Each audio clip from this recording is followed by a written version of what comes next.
A batalha que não é sua. Por T. Austin Sparks. Então, veio o Espírito do Senhor no meio da congregação, sobre Jaziel, filho de Zacarias, filho de Benaia, filho de Jeiel, filho de Matanias, levita, dos filhos de Asaf, e disse: Dai ouvidos, todo Judá, e vós, moradores de Jerusalém, e tu, ó rei Josafá, ao que vos diz o Senhor. Não temais, nem vos assusteis por causa desta grande multidão, pois a peleja não é vossa, mas de Deus. Amanhã, descereis contra eles. Eis que sobem pela ladeira de Ziz. Encontrá-los-eis no fim do vale, defronte do deserto de Jeruel. Neste encontro, não tereis de pelejar. Tomai posição, ficai parados e vede o salvamento que o Senhor vos dará, ó Judá e Jerusalém. Não temais, nem vos assusteis. Amanhã, saí-lhes ao encontro, porque o Senhor é convosco. 2 Crônicas 20, 14 a 17. E, despojando os principados e as potestades, publicamente os expôs ao desprezo, triunfando deles na cruz. Colossenses 2,15. Pelo Novo Testamento, sabemos que os servos do Senhor são designados soldados, que enfrentarão combates ao longo de sua jornada. Entretanto, existe uma grande batalha fundamental e todo-inclusiva, na qual o povo do Senhor não tem parte alguma.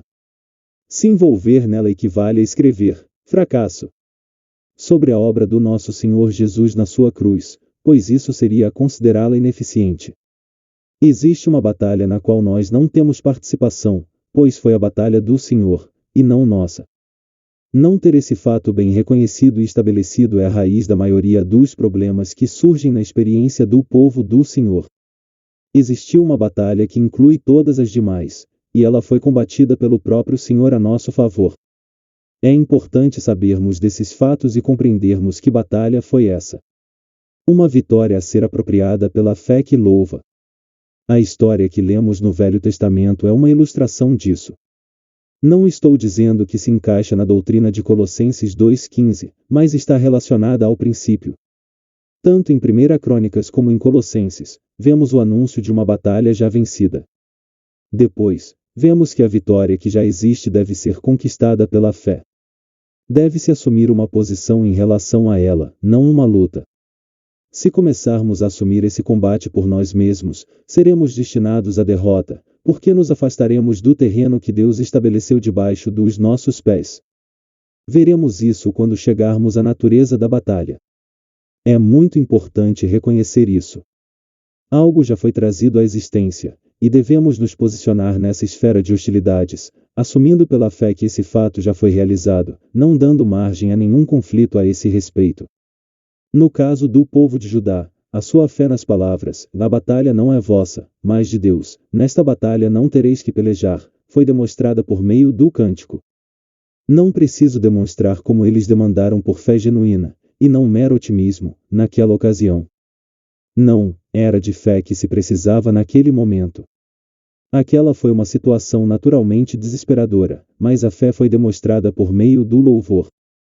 O cântico deles foi a evidência de que eles acreditaram em Deus e em sua palavra. Creram naquilo que fora declarado, e o provaram por meio da canção. Eles não o fizeram como um menino que está passando por uma rua escura e canta para tentar se manter alegre em meio a terríveis pavores. Não existe dúvida de que aquele foi um cântico de certeza e confiança. Josafá em pé e disse: Ouvi-me, ó Judá, e vós, moradores de Jerusalém. Crede no Senhor, vosso Deus, e estareis seguros. Crede nos seus profetas e prosperareis. Aconselhou-se com o povo e ordenou cantores para o Senhor, que vestidos de ornamentos sagrados e marchando à frente do exército, louvassem a Deus dizendo: Rendei graças ao Senhor, porque a sua misericórdia dura para sempre. Tendo eles começado a cantar e a dar louvores, pôs o Senhor emboscadas contra os filhos de Amon e de Moabe e os do monte Seir que vieram contra Judá, e foram desbaratados. 2 Crônicas 20, 20 a 22. A batalha já vencida na cruz. Então começamos a nos aproximar do cerne da natureza desta batalha. O louvor foi dirigido pelos sacerdotes e levitas. No final do capítulo anterior vemos como o governo foi entregue nas mãos dos sacerdotes, e depois a narrativa no capítulo 20 nos mostra que foram os levitas que se dispuseram espontaneamente a louvar. Verso 19. O louvor que expressava a fé era governado por aquilo que era sacerdotal e levítico. O que imediatamente demonstra a natureza do combate. Aquela foi a questão. De que lado estava Deus? Deus não tem favoritos. Ele não adota um lado só por se sentir inclinado a favorecê-lo. Deus se posiciona somente pelo lado da justiça, da santidade, na beleza da sua santidade. Deus está onde a salvação está implícita, devido ao governo sacerdotal, ou por meio dos princípios sacerdotais, quais sejam o sangue, a cruz e tudo que a redenção representa através da obra do Senhor Jesus. Portanto, a resposta à pergunta é: de que lado está Deus? É esta: ele está do lado onde a obra do seu Filho no Calvário está representada e implícita. Essa é a natureza da batalha, a qual não é nossa, mas foi de Deus. Assim chegamos a esta passagem maravilhosa e bem conhecida da carta aos Colossenses. Observei várias versões diferentes, e embora quase não tenha o hábito de discorrer sobre a técnica de diversas traduções, acho que vale a pena citar 2 ou 3. Tendo despojado os principados e potestades, ele os expôs publicamente, triunfando sobre eles, na sua cruz. Os domínios e potestades foram por ele despojados, envergonhados publicamente, expulsos em triunfo na sua cruz. Ele desarmou os principados e potestades e fez deles um exemplo público, triunfando sobre eles na sua cruz. Observe que tudo está no passado, se refere a algo já realizado. A base do inimigo foi retirada. Esse é o primeiro fato. Quando a base de um inimigo é retirada, ele fica em total confusão. Observe a confusão descrita em 2 Crônicas 20. Eles se mataram entre si. Por quê? O terreno em que confiavam lhes foi retirado. Em Colossenses vemos a mesma confusão. Os envergonhou. O que é envergonhar, se não confundir? Se alguém está confundido, fica praticamente envergonhado. Em confusão ficamos impotentes, e é fácil ser despojado. Foi isso que Judá fez na história que lemos. Por isso citei essas diferentes versões de Colossenses. Ele despojou os principados e potestades. Por quê? Porque o seu terreno foi retirado. O único terreno de esperança do inimigo. Mas qual era a base sobre a qual os principados e potestades apoiavam sua confiança e encontravam sua força? Veja. E a vós outros, que estáveis mortos pelas vossas transgressões e pela incircuncisão da vossa carne, vos deu vida juntamente com ele, perdoando todos os nossos delitos. Tendo cancelado o escrito de dívida, que era contra nós e que constava de ordenanças, o qual nos era prejudicial, removeu inteiramente, encravando-o na cruz, e, despojando os principados e as potestades, publicamente os expôs ao desprezo, triunfando deles na cruz. Ninguém, pois, vos julgue por causa de comida e bebida, ou dia de festa, ou lua nova, ou sábados, porque tudo isso tem sido sombra das coisas que haviam de vir. Colossenses 2, 13 a 17. A questão eram as ordenanças e demandas legais. Faça, não faça. Nesse ponto se apoia a totalidade da lei escrita por meio de ordenanças que testificam contra nós. Onde estava e está a força e a solidez dos principados e potestades? Está primeiramente em todo esse conjunto de demandas legais, e então, na fraqueza do homem. Todo o poder de Satanás contra nós é sustentado sobre a base dessas 2 coisas: faça, não consigo, não faça, mas sempre faço, não consigo evitar. A demanda da lei e a nossa fraqueza. Que parque de diversões para o diabo! Ali reside toda a sua força, confiança e solidez. Retire essa base dele, retire as ordenanças contra nós, as demandas legais, e ele não terá nada para se apoiar, ficando em confusão. Ele se tornará um espetáculo público, será envergonhado, sendo colocado em confusão. Nesse ponto o inimigo é destroçado e desamparado.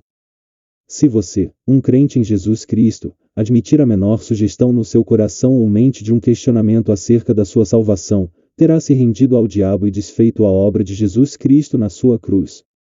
Você reforçará o poder do diabo para te arruinar, se admitir qualquer coisa dessas. Satanás deverá recuperar terreno para obter poder. Mas que terreno é esse? Nossa fraqueza em relação às demandas legais. Esse é o seu terreno, e ele nunca, até o nosso último suspiro, deixará de tentar recuperá-lo. As sugestões do inimigo a ser repudiadas. Ouça mais uma vez. Não devemos lutar nessa batalha. Essa é a questão. Não devemos lutar nessa batalha. Devemos tomar a atitude de quem sabe que a batalha já aconteceu e terminou. Isso é tudo. Deixe que a sugestão de dúvida seja apresentada.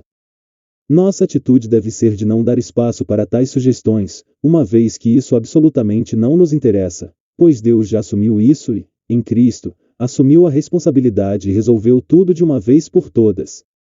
Admita alguma sugestão a esse respeito, e verá a bagunça que o diabo fará da sua vida. Sabemos que o cântico flui imediatamente. O que então devemos fazer a esse respeito? Devemos permanecer em fé e nos regozijar. Isso é tudo. Se um cristão, mesmo que seja um servo de Deus com longa experiência, disser qualquer coisa a você, indicando que tem algum questionamento ou dúvida a respeito da sua salvação, diga-lhe logo: você está devolvendo o terreno ao diabo e ele está te roubando sua vida. Não consigo ser forte o suficientemente quanto a isto.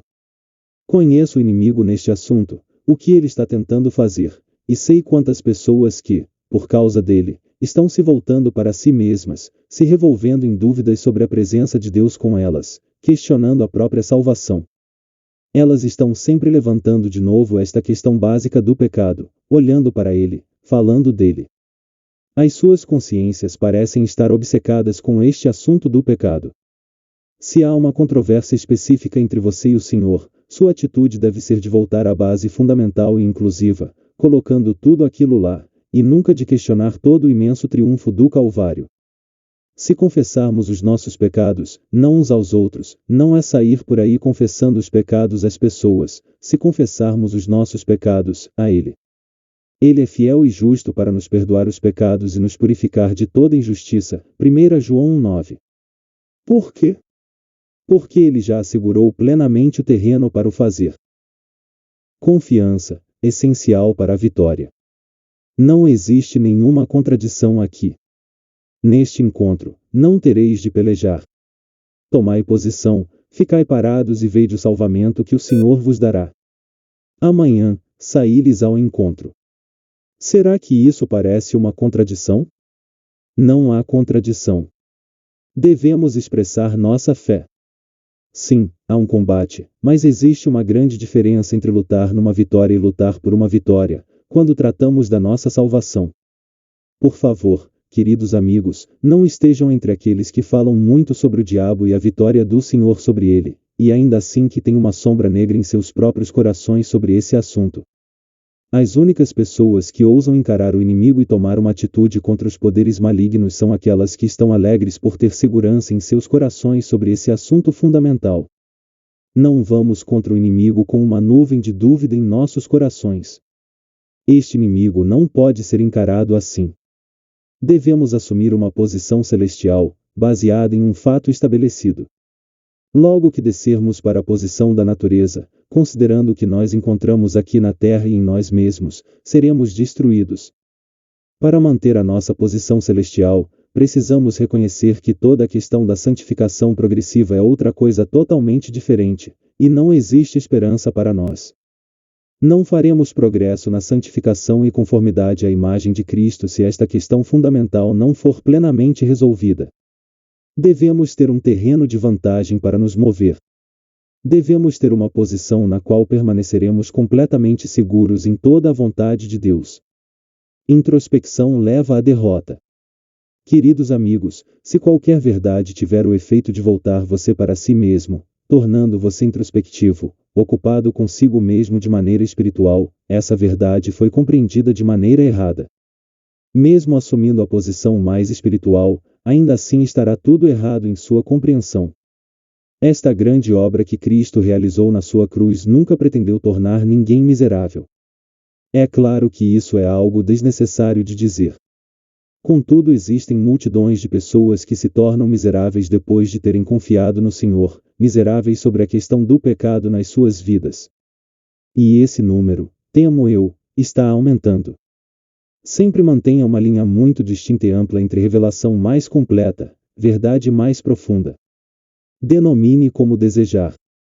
Toda essa esfera de avanço para o pleno crescimento. E toda essa questão da introspecção. Algumas pessoas parecem acreditar que para se tornar mais espirituais precisam se tornar mais intensas, presas e ocupadas com toda esta questão da vida espiritual. Realmente essas são as pessoas mais insuportáveis, pois a alegria desapareceu de suas vidas. Tenho certeza de uma coisa, que nenhuma revelação do Espírito Santo, por mais profunda, poderosa e tremenda que seja, tornará você miserável. A revelação de Jesus Cristo pelo Espírito Santo, e não existe outra revelação, nunca tornará uma alma miserável. Existe algo de errado num cristão ser miserável em assuntos espirituais. Ou isso reflete uma falha em compreender a única grande realidade absoluta, que a vitória foi de Deus e que ele a ganhou em Cristo, completa e definitivamente, e não somos chamados para participar de modo algum nessa batalha. Ou a verdade que veio posteriormente foi mal entendida e se tornou num fardo penoso para suportar. O Senhor Jesus disse: "O meu jugo é suave, e o meu fardo é leve." Mateus 11:30. E qual era o jugo a que ele se referia? Bem, ouça novamente, iremos encontrá-lo em diversos lugares no Novo Testamento onde a mesma palavra é usada. Atam fardos pesados e difíceis de carregar e os põem sobre os ombros dos homens. Entretanto, eles mesmos nem com o dedo querem movê-los. Mateus 23:4. Qual então era o jugo, o fardo? Baseava-se na lei, nas ordenanças, na imposição do faça e não faça. O meu jugo é suave, e o meu fardo é leve. Ele despojou os principados e as potestades, publicamente os expôs ao desprezo, triunfando deles na cruz. Como? Ele cravou na sua cruz toda a lista de ordenanças que era contra nós e tomou do inimigo o terreno da sua força e segurança. Você sabe muito bem que o inimigo não tem nenhum poder abstrato sobre ninguém. Seu poder é sempre baseado em algo concreto e positivo. O diabo precisa de algo para fazer sentir o seu poder. Isso não existirá, na realidade, a menos que ele obtenha terreno moral, e aquilo que ele usa para nos açoitar, impelir e assediar é esta lei de ordenanças carnais que eram contra nós, contra nós, contra nós. Ouça! O inimigo está sempre dizendo que Deus está contra você, que a sua palavra está contra você, que as coisas estão contra você. Esse é o seu terreno e força. Mas se Deus é por nós. Romanos 8:31. Oh, isso é o outro lado, por nós. Mas como isso é possível? Isso não é abstrato. Ele despojou, ele fez um espetáculo, ele triunfou. Não foi apenas um confronto entre forças espirituais na esfera invisível. Mas uma questão moral estava envolvida.